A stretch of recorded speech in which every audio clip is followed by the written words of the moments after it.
Tony Soprano.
Afternoon. Wow, that's loud. Hi.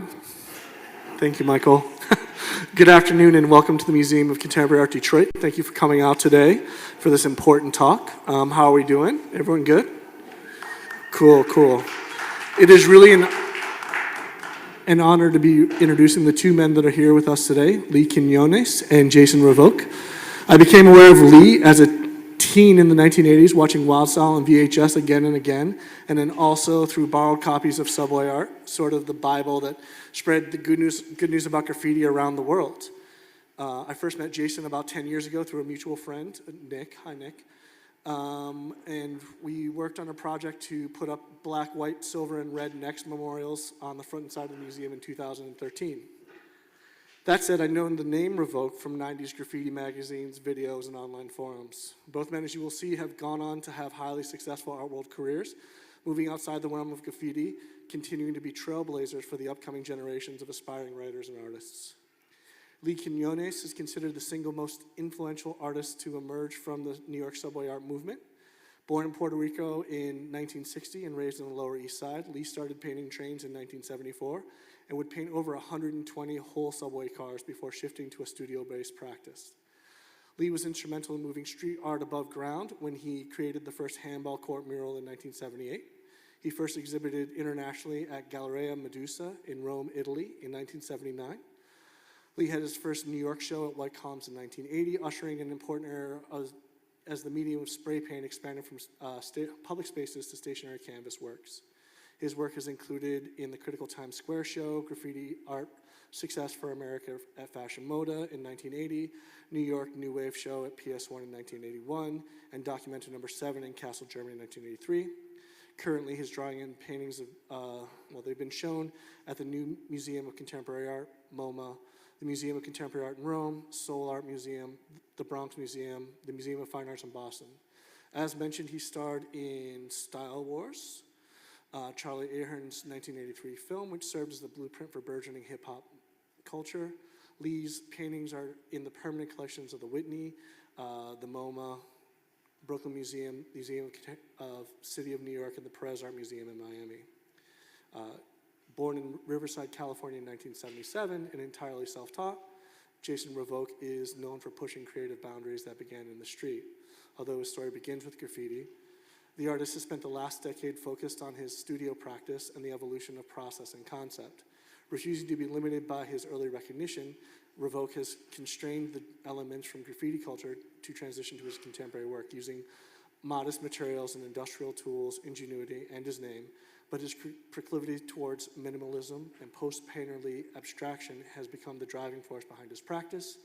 Examining the question of authorship from start to finish, Revok has developed a systematic yet imperfect tools to carry out his vision and has created a number of unmistakable bodies of work, including the artist's instruments, which is in the gallery today. His bold, balanced geometry is heightened by personal and imperfect sleight of human hand. Jason is represented by Detroit's own Library Street Collective, who we'd like to acknowledge for their generosity and support for the exhibition of today's talk. Thank you so much. While this is his first institutional solo exhibition, Revok's work has been exhibited at the Museum of Contemporary Art in Los Angeles, the Pasadena Museum of Contemporary Art, as well as many galleries and special projects in New York, Los Angeles, Detroit, Mykonos, Dubai, Seoul, and more. It's been a pleasure to work with Jason on his exhibition here and to see his vision come to life. We're just going to jump into the slides and we'll talk about the work.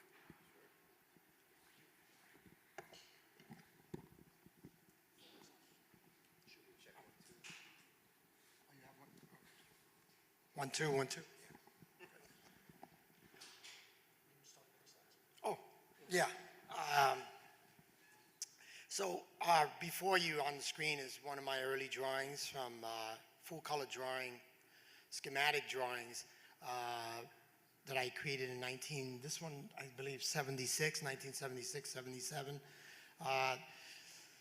To create these 52 feet long, 7 feet high murals on the sides of subway cars, I wanted to have some kind of confidence in what I was about to create on them, being that I had to work under very stressful, complicated environments and situations. I had to make these drawings, which I did over 100 of them, to have some kind of, built-in confidence or built-in system that I knew that I was going to pull this off. So this is an early drawing from that time, one of 100 or so that I created. And, it became a whole car.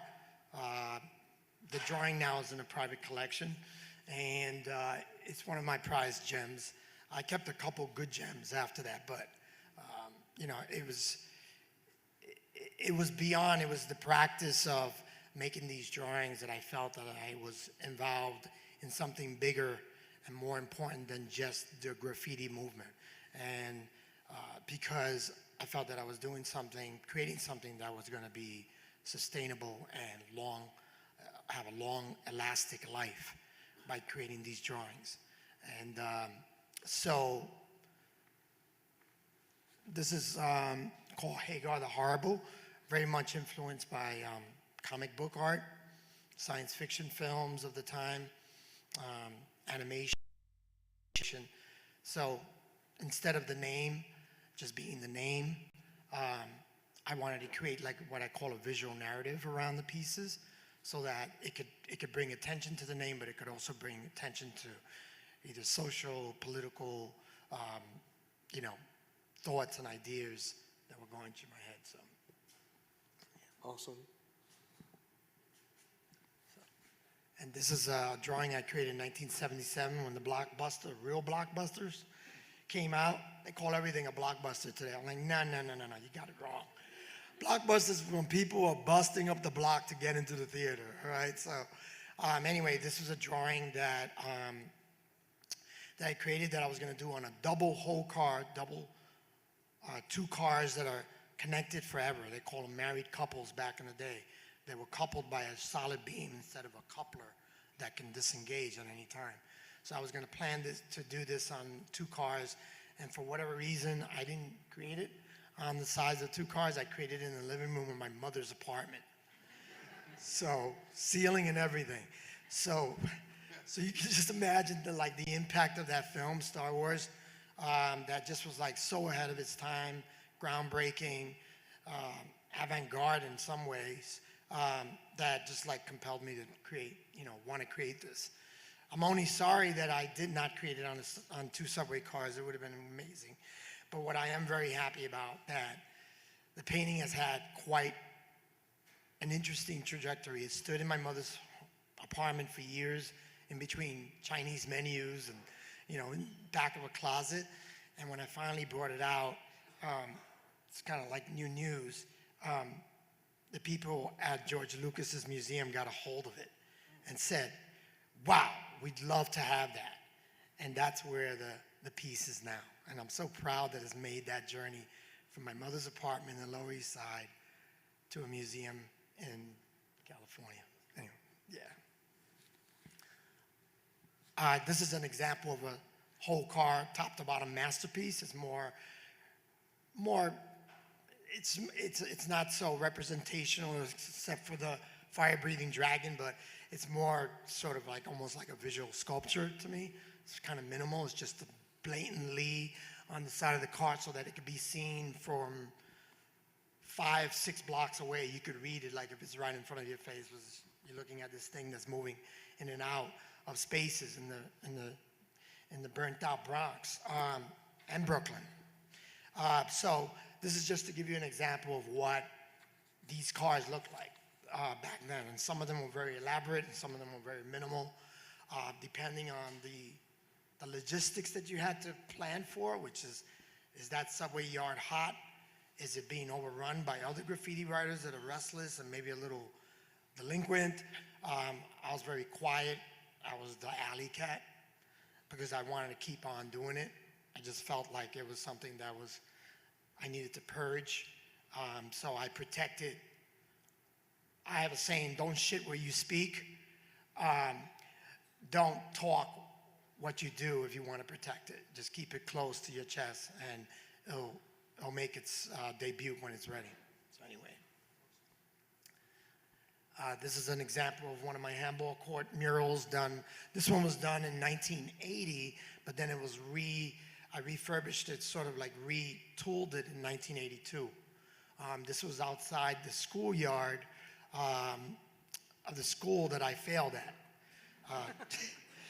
junior high school. I mean, with all due respect to everyone's BFAs and MFAs, I got my training in the MTA.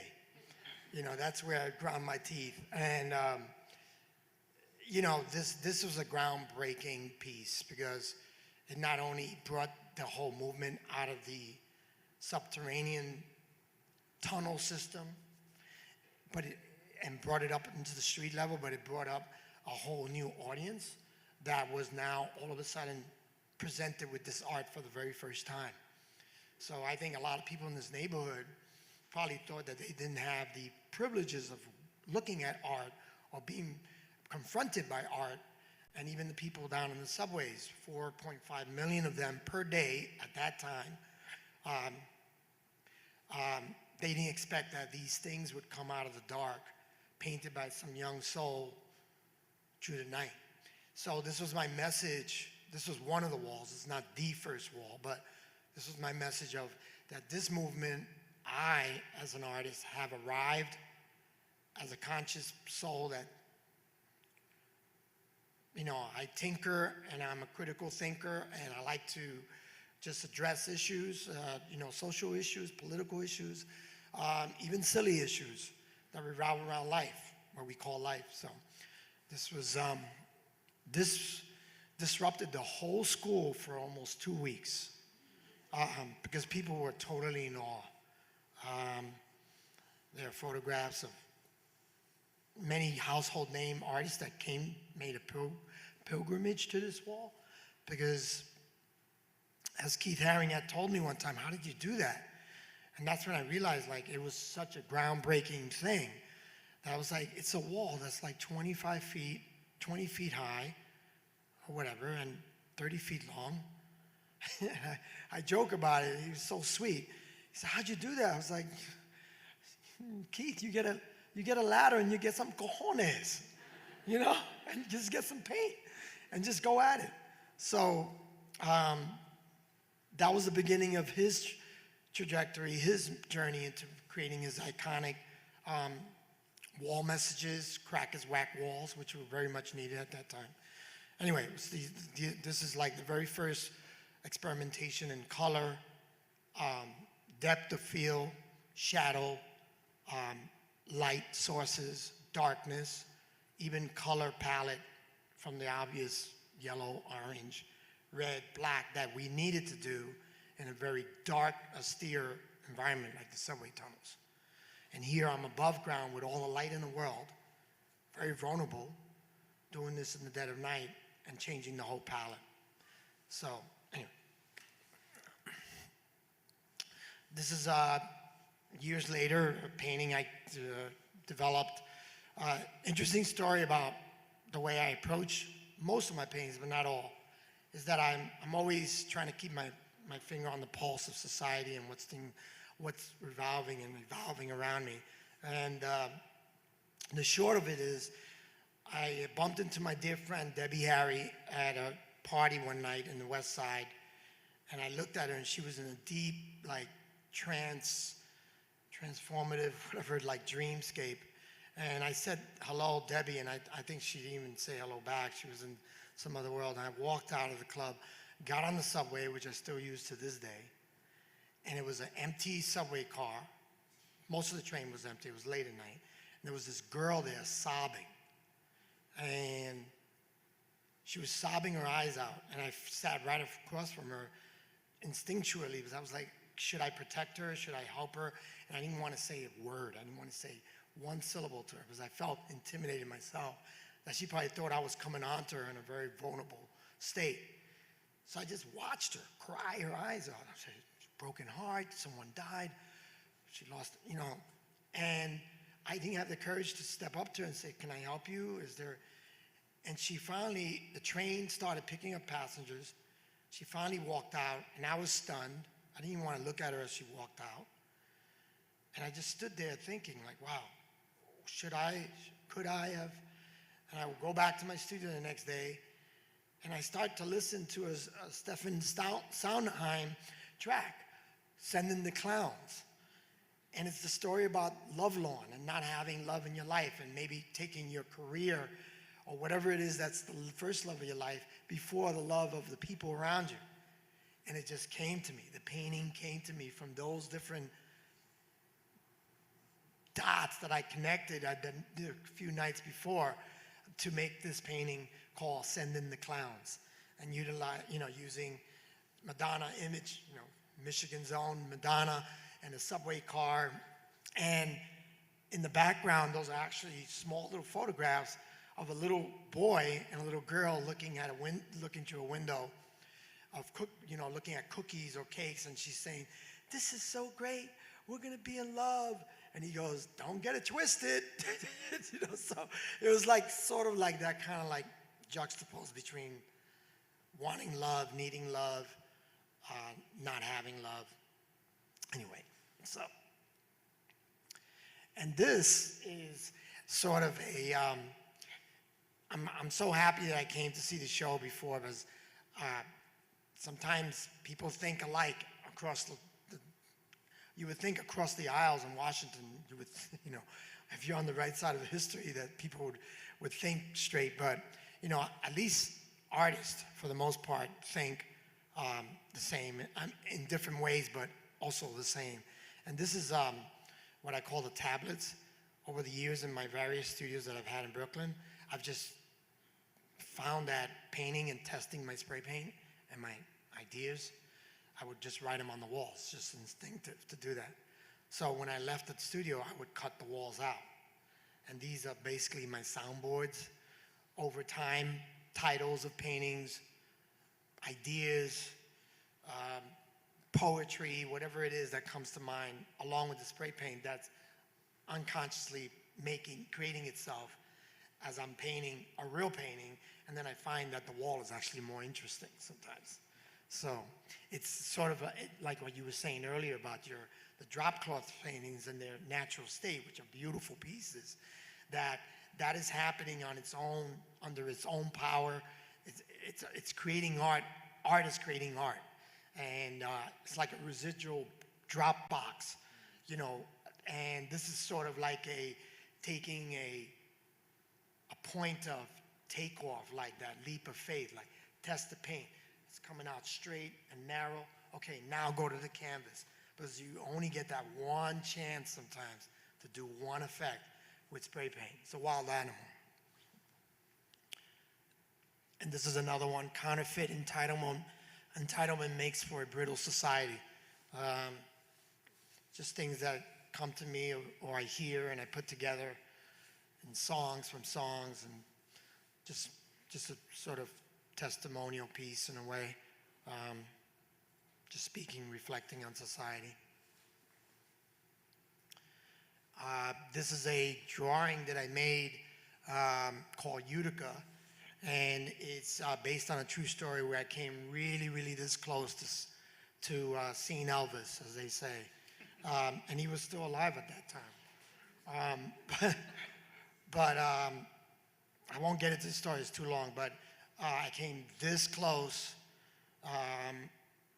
so close that the train traveling at 45 miles an hour or so in that section of that tunnel was shrink wrapping my clothes to my body. That's how close that bad boy was to me. And I came out on the other side, obviously, unless I'm a ghost, but it was quite I'll never forget it.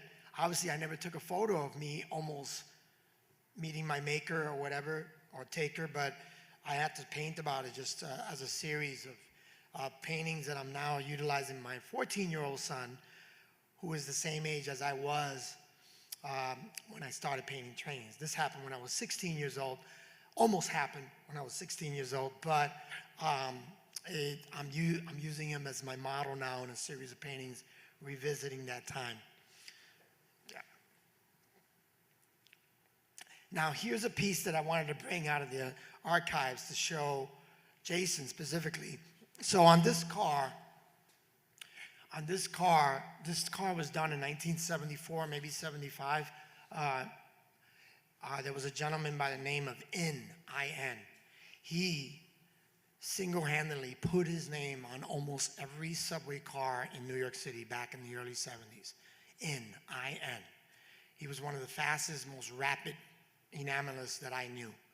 And his motto was, put your name everywhere and everyone will know you and you'll be famous and infamous at the same time. And he did these very simple ends, the one, you'll see it right there with the stars in it. And at every pivotal moment, or hallmark moment, he would have a counting of how many ends he had done. In this case, it's 5,000 ends. 74, he's already at the 5,000? Yeah, I think it's like 75, but he went up all the way up to, he went up to 10,000. I saw the 10,000 one, and it was beyond our scope of like, talk about repetitive Andy Warhols. This was repetitive. Did he actually have like an album archive with numbers on them? I never saw it, but I do know that I never witnessed that, but one of my good friends did a similar type of, what would you say, record keeping. You see the numbers on the right-hand corner, 7927? That's the serial number for that car. So I found out that if you don't paint over that number, they won't clean the windows. Leave the numbers alone, and the train will run for months. Back then, because they had no money anyway at that time. But my friend used to jot down every car that he painted in a logbook, so that he knew if he saw that car a couple weeks later with new paint over it, he would know somebody just went over his work and he's coming after them. You went over car 7927? Here we go, let's go to the videotape. So I could assume that and I probably seen 5,000 of them all over the city, every line. Was the master and wrote the book on, talk about proliferation, I mean, beyond proliferation, right? He did not sign the Non-Proliferation Act in the graffiti movement.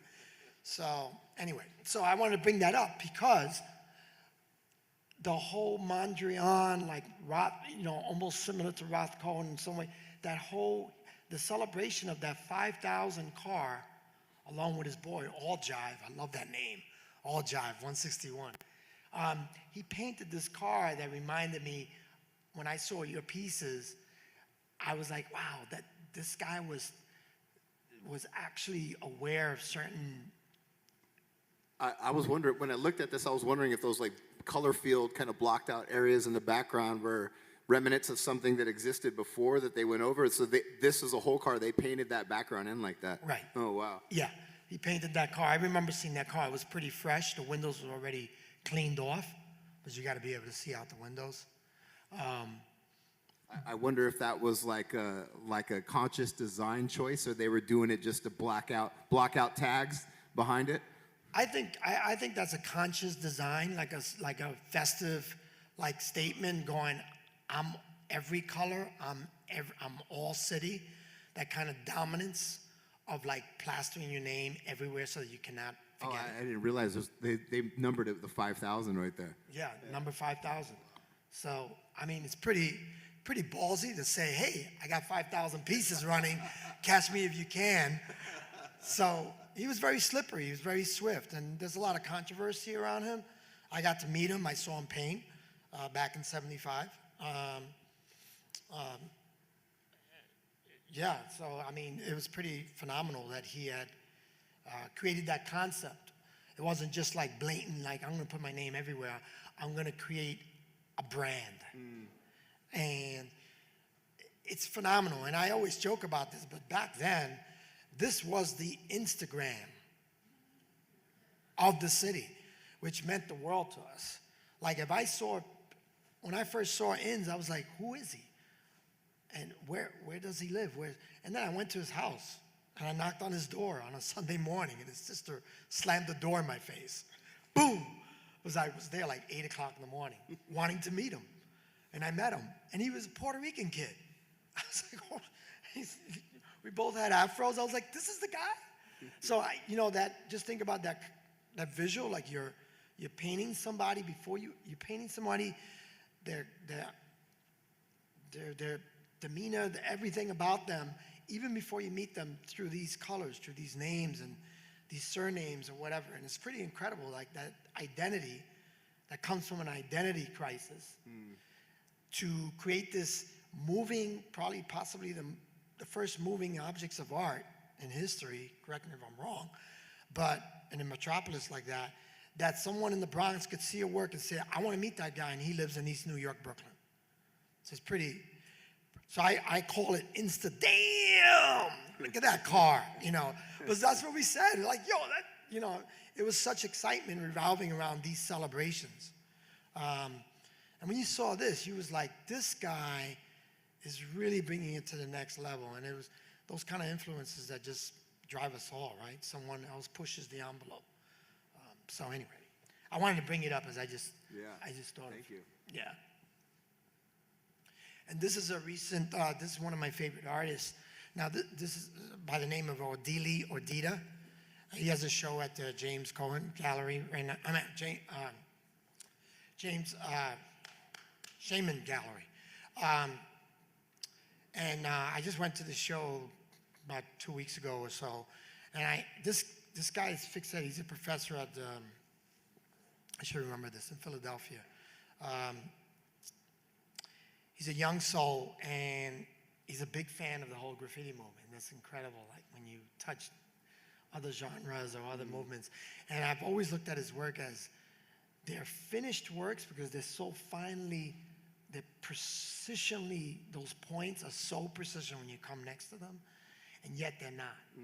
And I felt like you are challenging with your work, you're challenging landscape, you're challenging, from what I see it, that the lines are not perfect and you're not trying to make them imperfect deliberately. They're just their own natural selves.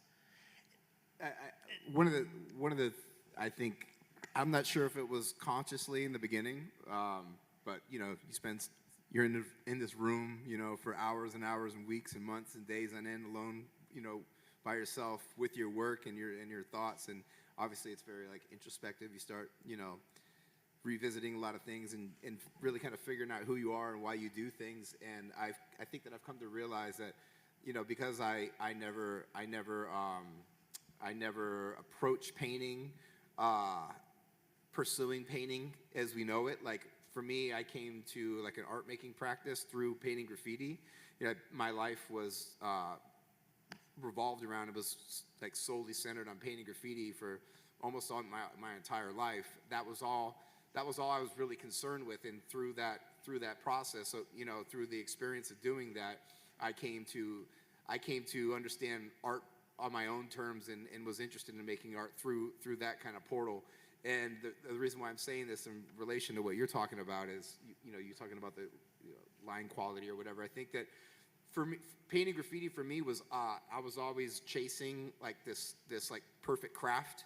You know, it like one of my kind of motivations was, you know, whenever I had the opportunity to like paint a piece on a day wall or something, I always wanted to give it this impact on like anybody that encounters, like, wow, how do they do that with spray paint? It doesn't look like spray, like any of the kind of qualities one would expect from spray paint. I wanted to have my craft down so tight that those things weren't present.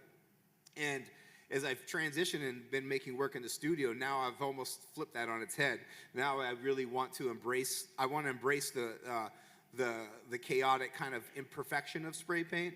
And I've flipped from coming from a place where like I always wanted to put a lot of emphasis on craft and craftsmanship and make the kind of inherent qualities of a material not present. Now I've really flipped now where it's like this really minimal, direct approach to painting where I want it to happen quick and spontaneously and fast, and all of the flaws and imperfections that kind of come along with that material are present there. So yeah, now I want the lines to be as dirty and sporadic and messy as possible, whereas before I was just trying to control that.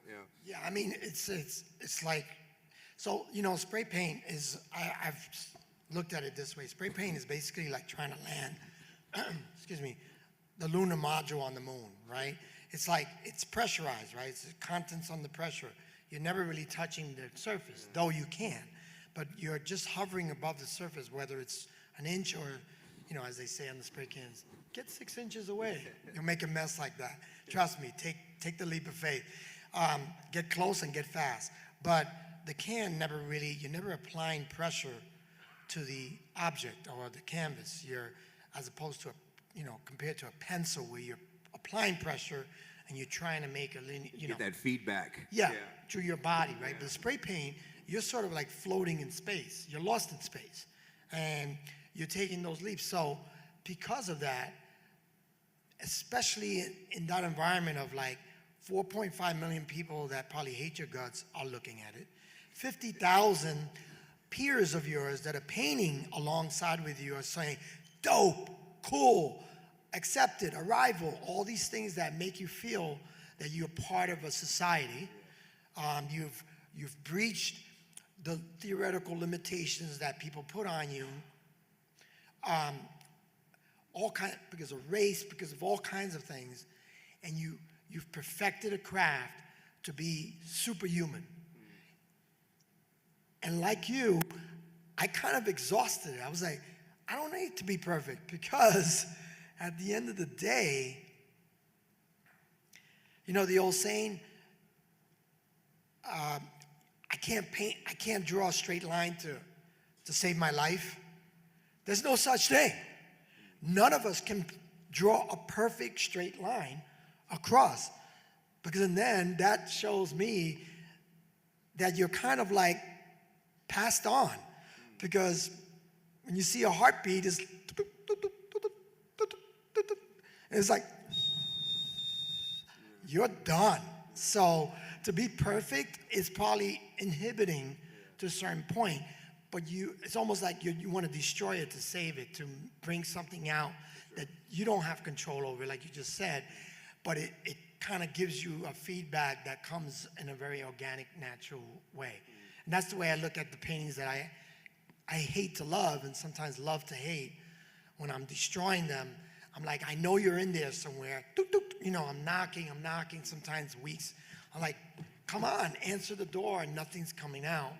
But then I'm in the process, I'm going, oh, I walk away for a day or two, or sometimes a week. I come back, I'm like, there it is. And I haven't done nothing. And that's only because the art says, yo, leave me alone already. Let me be art on my own terms. So it's a learning process of getting away from the practice of a spray can, which is a very wild tool, and it's got to be part of you. You got to dance with it. It's almost martial arts, as I like to say. You're flowing with it. You're flipping it. You're to do all these effects that make you feel validated, like in your society. But then if you don't do that, they're like, he's whack. Oh, it's dripping. I remember when drips was like, it's like forgetting your lines on Broadway. In front of an audience, like hum, hum, hum. It's debilitating. You're just like, you're frozen. So now it's cool, and it's not cool for cool factor. It's okay to investigate and experiment. I'm sorry, I'm over here. Yeah. Sorry, I'll move back over here so we can be closer. I did want to talk about, you're talking about the controls. So it's interesting because when Jason is using the instruments, maybe I'm wrong here, but you're using the instruments, the instruments are actually in contact with the surface, and it's still creating that kind of imperfection. Some of them, yeah. Like, I built this long, I literally call it an instrument. It's like a long aluminum rig that has 12 cans of spray paint kind of fixed into it, and it's like a tool that I use to kind of paint in a way, almost just kind of like recording my body's kind of movement. And so initially when I first kind of created this thing, so it's kind of big, and it's kind of big, but it allows for the can to be like pushed right up against the surface. And initially, when I started using it, I found that I wanted to paint with it the way that we always use spray paint in a freehand way, where you kind of hover just above the surface. But the thing's so big and heavy and difficult to use that I started realizing that like I could do them longer if I kind of give myself a break and kind of rest it against the wall, so that and often you use kind of the architecture of the surface to kind of work as a guideline. But the reason why I'm mentioning that is because after a while, after painting with it so much, and kind of breaking so many of the rules of traditional graffiti painting, I started realizing that it has like this flat edge, and if I make contact with the surface, the flat edge is following the line right behind it. So the fresh paint on the wall, if I let it sit there and hover for a second, it builds up big enough that as I move past it, the flat paint plane of the instrument will make contact with it and kind of drag it and smear it too. It's almost like a dual effect. It's like I'm getting like the spray paint effect, but then there's like almost like that Gerhard Richter squeegee thing following behind it. But yeah, and then with the spirograph paintings, those it's kind of the opposite. The system that I've created, in order for it to kind of function and me not run into too much interference with the surface of the canvas, it has to kind of sit back from it a few inches. And then this kind of tool that I've created to hold the spray can fixed in place to spray through the gear, it's so far set back that I started using those like WD-40 tips with like the long kind of straw to kind of compensate and make up for it, because I wanted to have like a really kind of tight narrow line. I don't want it to be really big and flared out and blown out. But yeah, again, these are just kind of, it's been fun for me. First off, before I say anything, I just want to thank you for being here. Not only thank you for being here, but thank you for literally being you. I mean, I don't know how many people in the room really kind of realize how relevant or important this guy is. I mean, he's literally one of the architects that's created this global movement. Tens, maybe hundreds of thousands of kids all over the world have found something that, whether it's good or bad is debatable, but they found a means to express themselves. They found something that they're passionate about that's given them a sense of community, and quite likely opened up lots of other doors for opportunity for them. And this man literally is one of the architects that made that possible. I mean, I met these two. I was living in Phoenix, Arizona, maybe 84, 85. I met these two Puerto Rican kids from New York. They had got in trouble, and their mom sent them out there to live with their aunt. And that was the first time I ever heard Run DMC, and that was the first time I saw Subway art. And I mean, your pieces, your whole cars in there literally like changed my life, changed the trajectory of my life. I probably never would have started painting if it weren't for you. So thank you very much. Thank you for being here.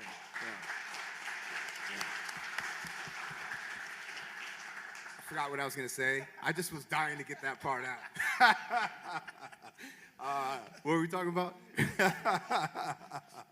I was also thinking when Lee was talking about the sketch, he was talking about prepping up for the whole cars. I wanted to hear a little bit about some of the process that you're going through for Yeah. prepping. Actually, when you were talking about that, I started getting itchy because I had an idea, and seeing those sketches first off for the whole cars is like super exciting. But I think that obviously I'm from like maybe 2 generations removed from you. And by the time I started writing graffiti, which was 1990, and I started off in the suburbs outside of Los Angeles, New York, and as I painting and becoming part of that community where I was, and then for me obviously it was always like I need to get to LA. I need to get to LA.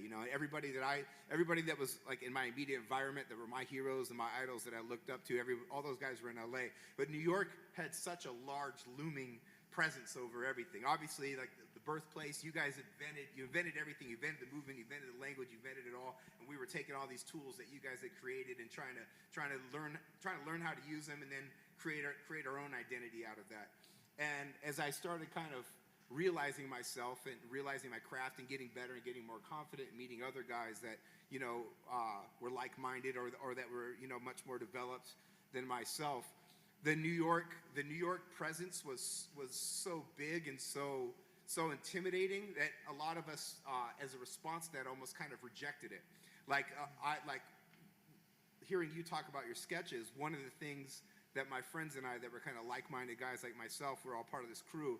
One of our ways of kind of rejecting this looming New York presence and trying to kind of create our own identity was by rejecting sketching. there was this point where I had been maybe already painting for like, I don't know, 8 to 10 years, kind of starting to really develop my style and get confident. There was this point where another friend of mine, this artist Saber, the first time that we had gone out to paint together, I brought a sketch with me.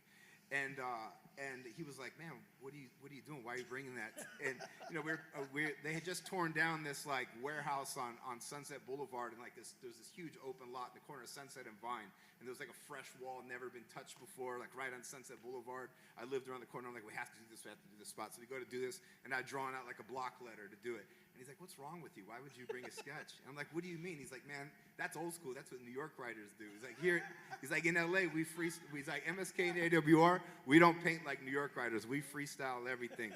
So he literally made me throw my sketch away. And then that was 1996 or 7. Where'd you throw it away at? It's got a target on top of it now, if it's still there. But I threw my sketch away, and then from that point forward, I never painted anything I ever drew again. For me, our philosophy of painting was improvising on the spot, kind of using the existing space, the architecture, whatever. And like I found for me, it was oftentimes it was more challenging. I had realized, I guess, after the fact, that it was more challenging trying to make this thing that I had already kind of designed for like in one space and making it work in another space. It felt a lot more natural, and it really kind of freed me and opened me up to being able to just improvise and do whatever felt right at the spot at the time. Yeah, I think I lost my train of thought. I don't even know where I was going with that. But I remember watching like Wild Style or Style Wars, and seeing you guys with your sketches and all that, and like preparing and planning out the wall, and like I was like, wow, that's so professional. Like these guys are so organized. They really got their shit together. And it's funny that what ended up turning, how it evolved out of that was like by trying to reject that. Yeah. If I could add, I mean, it's like what ballpark are you in, right? Like it's when you're, a lot of these sketches were traded, collaborated on at certain spots in the system where we would go and bench, what they call bench trains. We'd sit on a bench that is used to wait for the train to come, and there'd be like 30 kids there, all hanging out, watching trains go by. They would bring these sketch books, black books, and open sketches, and they would say there were lots of things sort of synchronized there, and lots of things settled out. Yeah. And in those spaces and those drawings, exchange. It was a good exchange rate because you gave a drawing to someone made a drawing of your name, mainly all names, basically wordsmithing, lettersmithing, and to create a style, an attitude on the face of those trains. Because once a train is moving, the thing comes alive. It really does. The sounds, the smell, the screeching, these things are alive, these inanimate objects. But then you're this personality on the side of this car, and those letters have to mimic. So what I'm getting at is that you didn't have I'm not saying that you had a luxury, but we really didn't have a luxury to, hey, let's stay in this one spot. And I'm sure you had your challenges too on the street. That you didn't have the luxury of staying there for like longer than a couple of hours, or maybe even less than that. And in my case, less than 10 hours to do a whole car in one night before the next rush hour. So to this day, I'm good at timing, because I'm like, that train is pulling out at 5:30 in the morning. I better be done, or else it's a failure.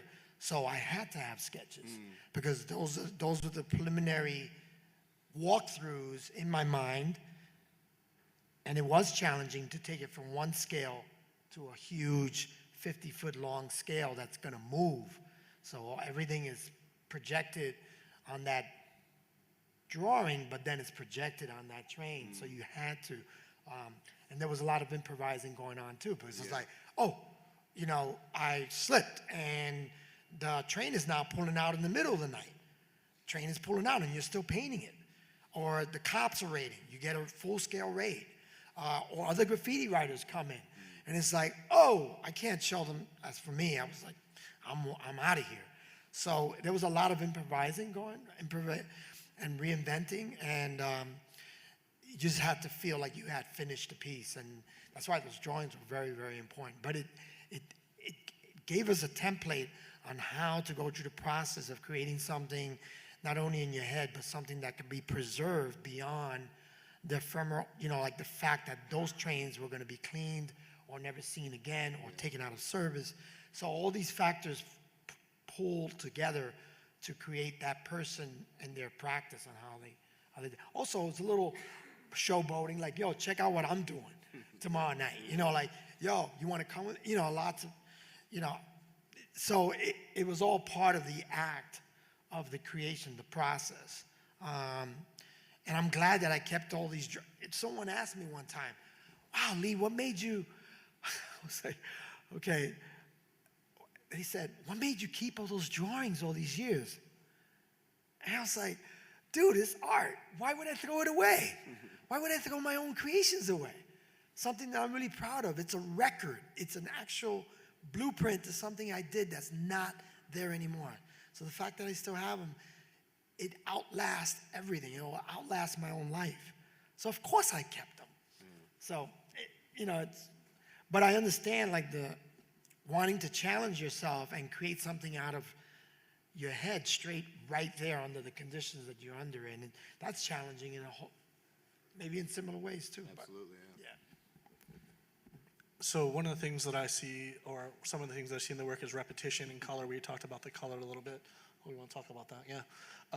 So how much of the carryover from work like this is coming into the work that you're putting out? We talked earlier in the week, like I said, about color, how you're using colors, a lot of the same colors you'd use in the street, the repetition of your name being up over and over and over again, that shows up a little bit. What other elements do you think that you're bringing?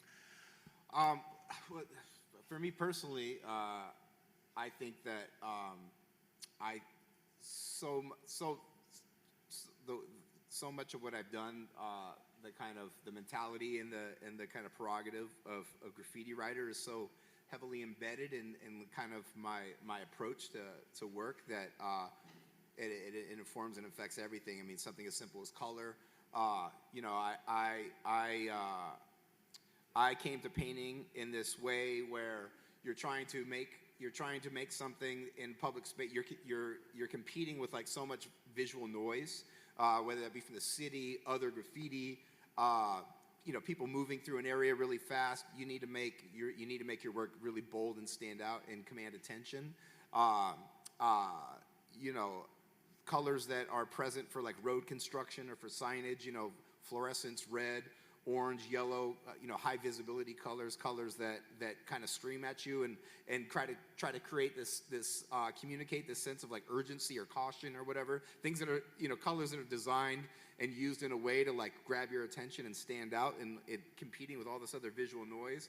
Those have been a big factor, and they're a factor in me painting graffiti. When you're painting like a piece on the freeway and someone's driving by at 60, 70 miles an hour, someone's got to see it, and it's got to kind of communicate fast. So I've ended up incorporating and using a lot of those colors on my work. And yeah, I mean, as far as color is concerned, I think that, construction materials, street signage, those things have always been something that I've understood to be loud and bold and grab the attention of a potential viewer. So naturally, they've kind of transitioned into my studio work. I use a lot of those same kind of colors. Yeah, I mean, obviously, sometimes I struggle with it. Sometimes I feel like all these fluorescents, all these bright colors. I feel like I'm using this kind of immature palette, especially when you see like kind of bad art, that's like using all those colors. Like, fuck, I don't want my work to look like that. Excuse my language. But yeah, it's like there's this. I don't know how you feel. There's this struggle. I'm always like caught between two worlds. Like, part of me feels almost like this deep-rooted kind of insecurity. Me coming from the place that I come from, not having kind of education or degrees or anything, I feel almost like this inferiority, outsider complex. But then the more time I spend making my work and developing my work, I kind of come back around full circle to this place. Well, it's like really the only thing me or anybody in this life really has to offer the world is just their sincere, genuine self. This is who I am. This is where I come from. These are the tools that I've used to, speak and communicate with my entire life. I feel like to make a conscious, calculated decision to try to step away or distance myself from those things is almost like being it's like an ingenuine disservice to myself, and it's not being sincere. So when I start struggling with like my color choice, and I feel like, I need to, but I just end up coming around and like leaning into it kind of harder because I feel, you got to be you, right? Nobody else can be you. Sure. Totally agree with you. I mean, it's your first intuition, and maybe even it's not it's not all completely calculated. Like, why am I using these colors? But there's something driving you to go there. For sure. So, and it's part of the experimentation thing, because I struggle with the same, color palettes. Sometimes I tend to go really dark and mauve and sometimes very kind of like contrasting colors of the same hints, hues of the same color. I like using white sometimes, different hues of white, and because I want to have some deepness to it, or black. I want to have deepness, and I'm a firm believer that colors set the mood. If you walk into a building and it's painted with institutional colors, it makes you feel kind of like, a place of surrender, maybe even no self-worth. And I grew up looking at those colors in the projects where I grew up. Even though I had $1 million views in front of the Brooklyn Bridge, I could see 5 bridges from my mother's apartment. And, I walked into those hallways where there was those very drab, degrading colors. And then the subways that had the institutional kind of, it's metropolis hues, as I call them, the silver with a blue line. It's almost like saying, follow this line. Don't deviate from there. The yellow brick road, like, boom. I'm like, I want to sever that. And, and seeing decay, urban decay, where buildings transform over time, buildings that are gutted and burnt out, lots of divestments in the neighborhood and lots of corruption, and you see cityscapes, landscapes change either through decay or through development. And those things, those lines start to change and they start to morph, and you want to try to break through that, whether it's a color palette or through, being wild with the color, being wild with the can. That's why the can has always been like this sort of bucking bronco that you had to like harness, like almost a rodeo. Like you needed to like take control of it because it's trying to run away from you. But color is to me is the mood. And if you create the mood, you can have 2 colors and it'll make a painting. And sometimes you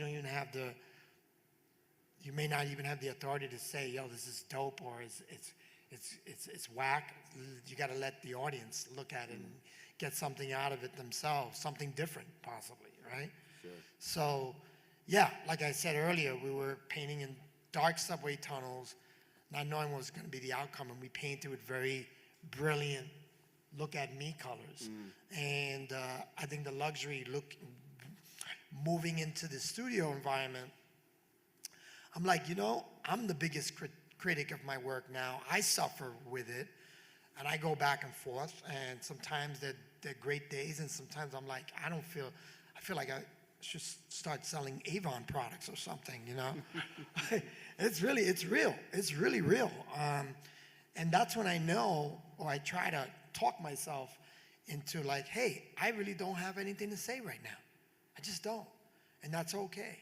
It's the process of determination, not elimination, just determination of moving forward. And that's the beauty about this movement, that it has been moving forward in so many ways, in different ways, and influences all across the globe. And it's something, yeah, if somebody was to ask, like, did you see this coming? Never saw this train coming. I saw that train coming at me, but I never saw this train coming. So, anyway. Do you want to talk a little bit about your current influences? I know that we talked about Stella and Basinski a little bit. William Basinski makes sound work, kind of related to what you have in the gallery. In relation to this up here, no. No. Okay. There's no Basinski happening there. Oh yeah, for sure. It's just more graffiti, more graffiti. Yeah. Maybe go back to that one. The one previous. Yeah, that's like an example of what I was talking about. Use of colors. You know, this is visible from the other side. You know, when someone's driving the freeway, they may only have like a few seconds to kind of stop and look at your work. So using really bright, high contrasting colors is a way of just kind of like, you know, competing with all that visual noise, getting your name to stand out and grab attention of people. And I mean, I go back and I look at my color palette from 20 years ago painting graffiti. It's all still the same colors I'm using in the studio now. It just, you know, it's just, you can't, old habits die hard. It's hard to break away from that.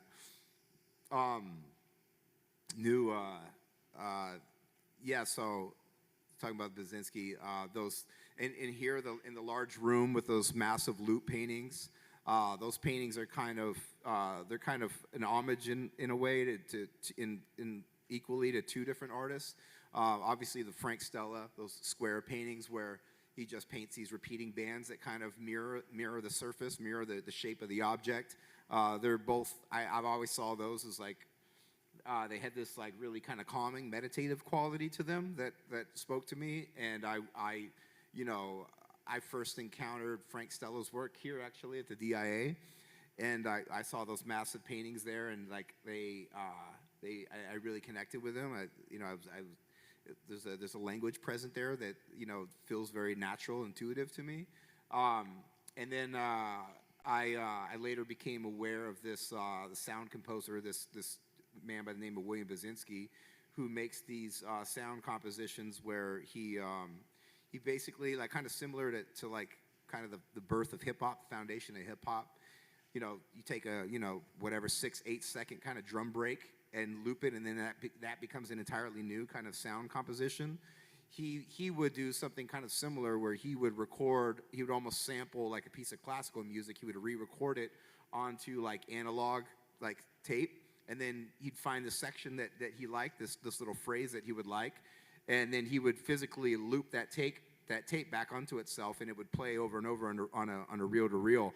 And he did these kind of really famous sound pieces he made. They're called the disintegration loops. In creating the piece this way, when it plays on the reel-to-reel, the kind of physical material qualities of it, it's like this like dust adhered to like vinyl or something. I don't know the terms, but basically when it's in rotation, cycling that fast, all the little kind of moments in sound, those slight little gaps, they start to deteriorate and break away. Like the material physically falls off, and the gaps start getting bigger and bigger, and the piece is like decomposing in real time. So eventually, it over like the course like 20 minutes, the gaps become the sound, and just becomes white noise. So you literally listen to like the life and death of something, and that was really kind of that.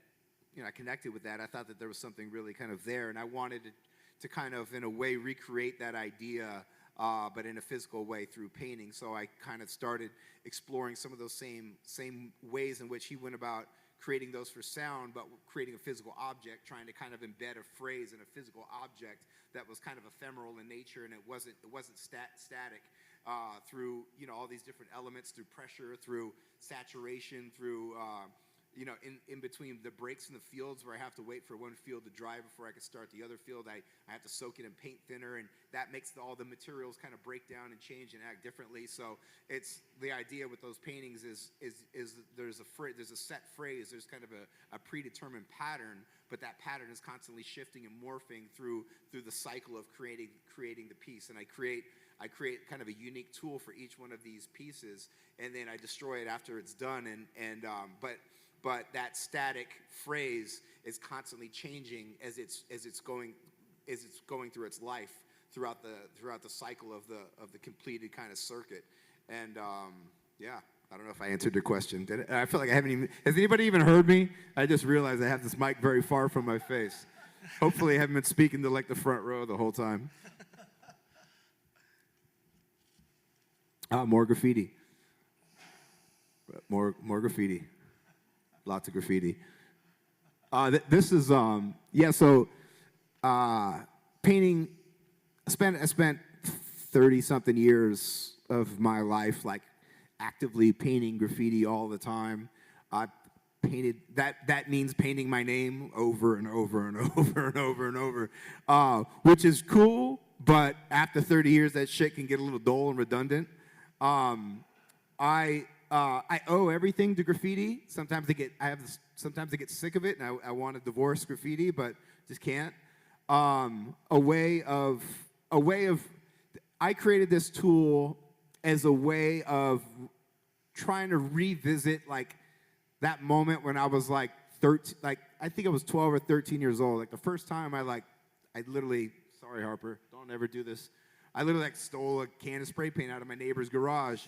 And like the very first time I made a mark on a wall, I just remember like that like ecstasy, just like it felt like I was like really crossing this line, and like painting as an act of like rebellion or almost kind of like violence or something. It was like, and I just remember like, I mean, what I did was terrible. I don't remember what I did, but I just remember looking at the spray paint at the wall, and I remember the feeling of like making the mark on the wall and just seeing all the little like overspray particles, and like it beads up and it drips, and just like the nastiness of it, the imperfect quality of it, and I just remember like before it became about before it became about aesthetics and style and like design and craft and any of those things, before any of the kind of cliches or when you say the term graffiti, all these kind of things pop into people's mind: cloud, arrows, bright colors, all this whatever. But like before any of that stuff, just the real thrill in the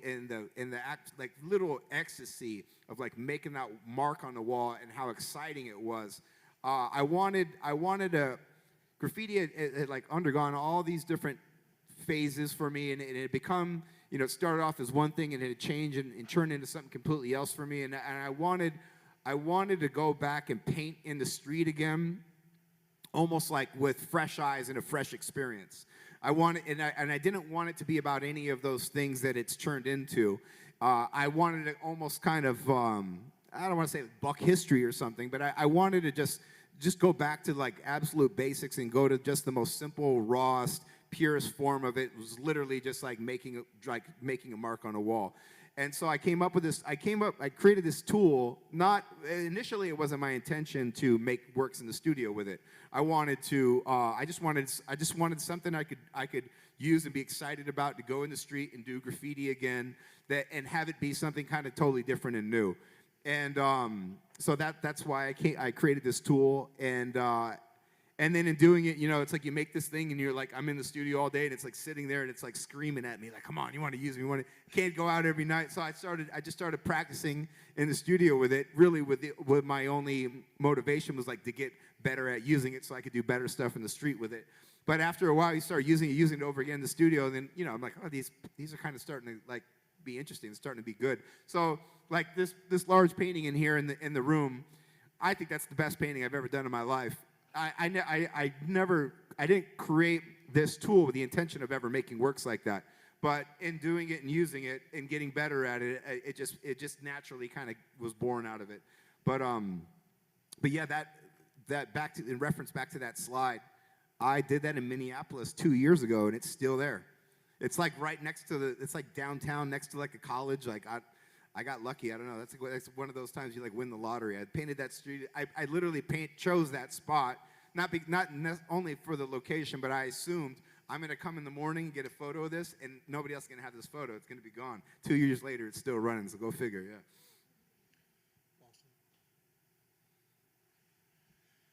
You guys don't need to look at that. You can just go in there. Yeah, for sure. Do you want to talk a little bit about the spirograph paintings, how that came about? Yeah, the spirograph paintings came about. I have a daughter. Her name's Harper. She's sitting right there. I had a spirograph when I was a kid. I remember using it. I remember being really frustrated. I could never get it to work right. And then years later, I got one for my daughter. And, you know, she's maybe 2 or 3 years old. And we were sitting, you know, playing, doing this thing together. And I remember seeing like seeing like the wonder and amazement in her eyes, like when this like pattern emerged. And I was like feeling the same childlike, you know, thrill. And you know, I had this idea, like, I don't think that anybody's ever done this before. How can I make this like as large as possible and do it with spray paint? So I began this process of trying to kind of do a little research and development, some experimentation, and figure out how to kind of create a really large scale, like full body kind of version of this. So, you know, what your hand is or your fingers are with the little spirograph, that's what my body is with this, using it with spray paint. And like this large painting in here, I think it's 92 or 96 inches. That's like the absolute maximum I could physically do. Like I would need to have like grow longer legs to be able to do it any bigger or at least any taller. But yeah, those are born out of playing with my kid, seeing her reaction, sharing that feeling, having that same reaction, and just wanting to figure out how to make it as like big and obnoxious as possible using like the most obnoxious medium I've thus, you know, discovered spray paint. So yeah, and I like this idea. One of the kind of themes that I'm playing with usually with the work in the studio is I like this idea that they're in some ways they're like math is like our best example we have of like order, of like, you know, they're literally like these predetermined mathematical patterns. I don't have any kind of agency or control. My mic's still on. I'm the worst at this. I have no career in music. Anyways, you know, I have all of these different, the same as the child's toy. I have all these different kind of gears, and within each one of these gears, there's maybe anywhere from like 6 to like 26 different kind of options. Each one of these is like a math pad. It's like a point in a grid, and as it moves around over and over and over in this circular pattern, its relationship to the axis is constantly changing in relation to the rotations, and it's basically just drawing a circle, but that circle is slightly shifting and rotating all the time. And so it's like a mathematical equation. It's predetermined. It's perfect in every sense of the word. But because of the nature of spray paint is not perfect. It's very chaotic. It's very unpredictable. You know, you could, with a lot of practice, you could master it and get it to behave the way that you want. But if you kind of step back and just let spray paint be spray paint, it's gonna make a mess and do all this stuff. So I like the tension between like non-gestural painting, like creating. You know, for me again, like, painting up until this point was all about, it was very much a relationship with, you know, kind of like abstract expressionism, like this romantic idea of like big emotional gestures, you know, big swooping or you know, almost like hostile aggression, you know, like toned down, serene, calculated, you know, very controlled, precise movements. All of these things kind of a reflection of like human emotion or human experience in whatever way. I mean, isn't that what kind of abstract painting is? It's almost kind of excavating this part of the consciousness it's not representational. It's not part of the physical world that we inhabit. It's like some kind of deeper language within us that's pure emotion or something. And I spent so long painting in that way. I wanted to remove that part from my work. I wanted to impose kind of restrictions on me and not rely on that language. So that's what a lot of these kind of tools have to do with. It's like, even though I love the type of painting that I've done my whole life, and it's opened up the gateway to what I do now, I don't want my painting now to be, I want my painting to be I want my painting to have that history and those qualities in a much more subtle, kind of understated form. I don't want that language to be present. So I've been rambling for a while now. I'll try to wrap it up. But I like this idea of this kind of predetermined mathematical, kind of like harmonious, almost. I think that they kind of speak to us intuitively, having this kind of almost like spiritual kind of feeling. You know, this like symmetrical, kind of harmonious, rhythmic repeating of the exact same gesture over and over again, interrupted with these like bits of just absolute chaos and anarchy. I think that spray paint almost, I don't know if it's that way here so much, but coming from where I come from, Southern California, Los Angeles, spray paint has this real negative stigma of like violence. It's like when you see spray paint, it's almost like an act of violence against society. And a lot of times it is associated with violence, but it's like it has this very kind of aggressive, imposing, like the loud, unruly, kind of unwanted guest at the party.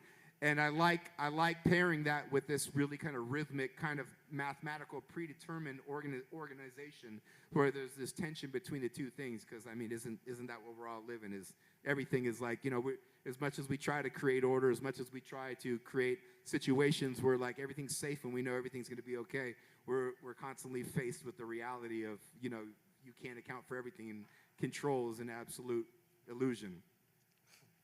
Awesome. All right, well, I think that we're just about out of time. I'm so sorry. Do you have any final comments, either of you? I had slipped in the beginning. First of all, I'm very thankful to be here. I'm very thankful to everybody here that's come out. Detroit, D, what up, though? That's for my wife. She's from Detroit, so she's proper in that way. I love this town. I love New York City, where I'm from, but I love this town, and I really, much props to you guys in so many ways, historically, culturally. And I'm just happy to be here talking along with Jason, Lido, the museum, and I hope to do something here at some point in the future. So, thank you for having me. Thank you for coming. Come on, thank you for being here. It's an honor. Thank you. Awesome. I was hoping we were going to do some questions, but I think we do have to wrap it up. Thank you guys so much for coming. Let's give these guys a hand for coming out. Thank you, guys.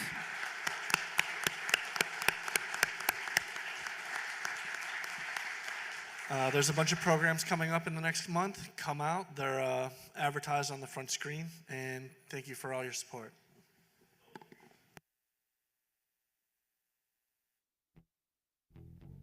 You said you loved me, so I moved to Germany. Then I worked in a factory in Switzerland.